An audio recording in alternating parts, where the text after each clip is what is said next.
Приветствую, друзья! Сегодня у нас 5 февраля 2025 года, и я расскажу вам, что именно сейчас происходит в Германии, где оппозиционные партии активизируют свое давление на канцлера Олафа Шольца. Их цель не просто победить на выборах, а нанести его партии сокрушительное поражение, которое выбросит социал-демократическую партию его в политическое забвение на долгие годы. Итак, особое внимание мы уделим Саре Вагенкнехт.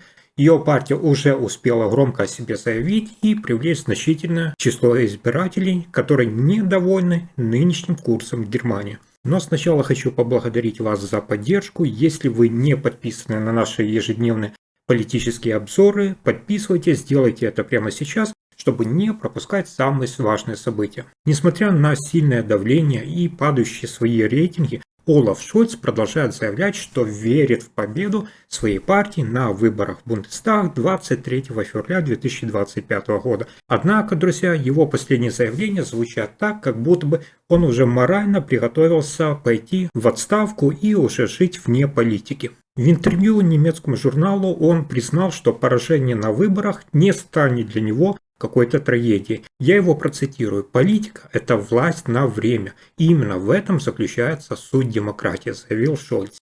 По его словам, он уже обдумывает, чем займется, если покинет пост канцлера. В пример он привел Гельмута Шмидта и Ангелу Меркель, которые после ухода из большой политики сумели найти себя в новых ролях.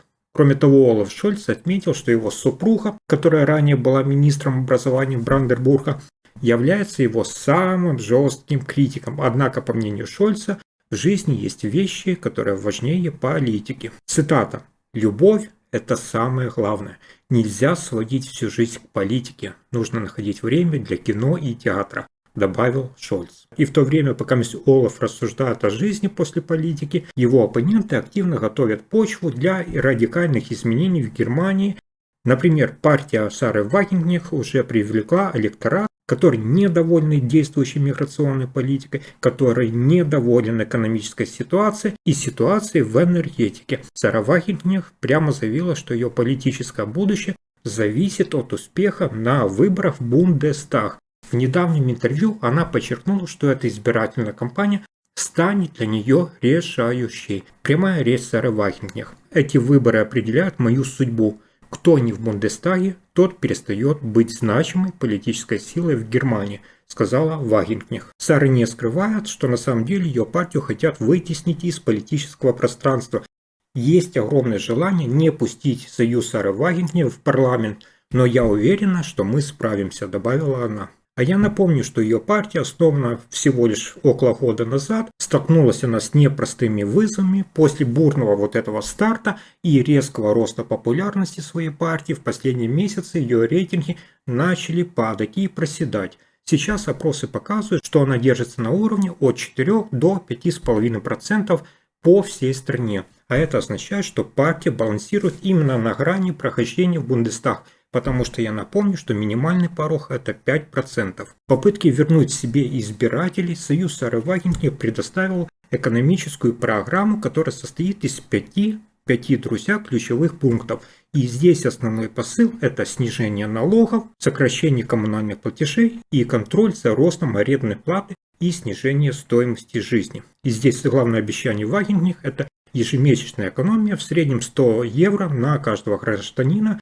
за счет пересмотра именно налоговой и социальной политики. Тем самым вы видите, что Вагенкнехт пытается сместить акцент с предвыборной борьбы с темой миграции, которая доминировала в политической повестке ранее, на экономику и благосостояние немцев. То, конечно же, что волнует каждого человека. Также Вагенкнехт уверена, что ее партию намеренно замалчивают в самых крупных СМИ. Я ее процитирую.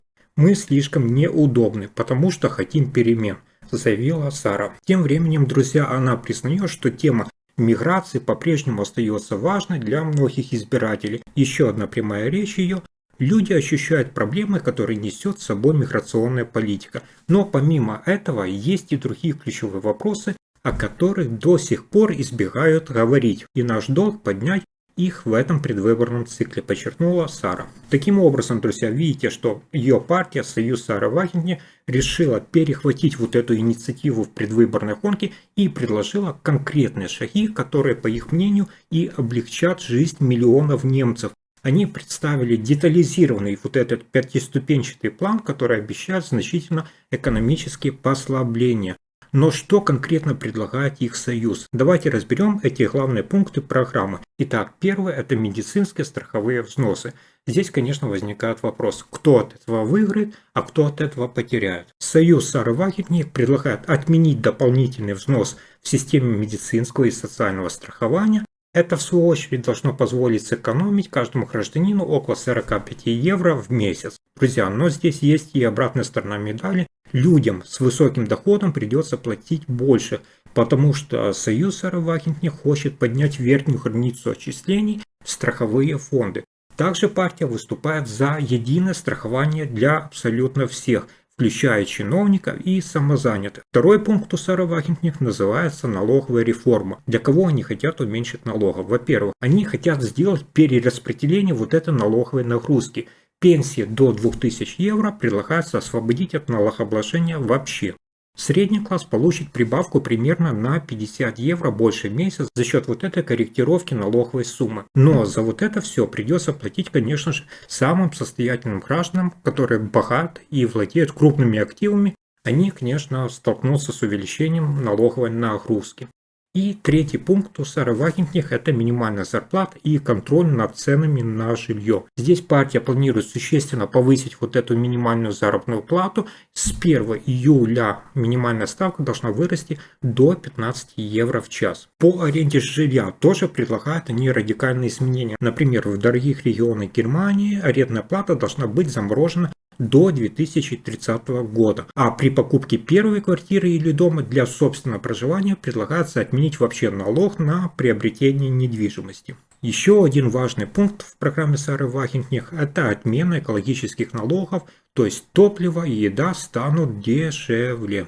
Она хочет отменить полностью, друзья, полностью налог на выбросы СО2, плату за проезд грузовиков и налог на добавленную стоимость НДС на основные продукты питания. Как она заявляет, цель этой программы – это сделать топливо и продукты для всех граждан дешевле. И здесь, друзья, возникает вопрос, а как компенсировать вот эти вот все выпадающие доходы? В этом случае Союз Сары Вагенки предлагает урезать субсидии на возобновляемые источники энергии и реформировать закон об отоплении. По расчетам партии это принесет бюджету около дополнительных 35 миллиардов евро, и за счет вот этих денег будут компенсироваться снижение налогов для граждан. И пятый, тоже немаловажный пункт, это энергетика, государственный контроль над сетями и дешевый газ. Союз Сары Вагенки убежден, что электросети должны перейти под контроль государства.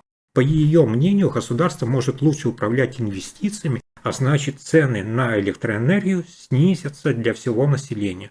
И здесь главный вопрос, откуда взять вот это вот дешевое топливо? Союз Сары Вагенки заявляет, что необходимо просто вернуть импорт газа из России, поскольку это позволит значительно снизить цены на все энергоносители. Друзья, я постарался вам кратко и быстро, как перехватывают в свои руки власть оппозиционной партии и с какой программы они получают поддержки немцев. А как вы считаете, что будет с будущим Германии, если на выборах все-таки придут к власти и расширят свое влияние действующие оппозиционные партии? Пишите внизу в комментариях. У меня все, спасибо за просмотр, не забудьте подписаться и до встречи, пока!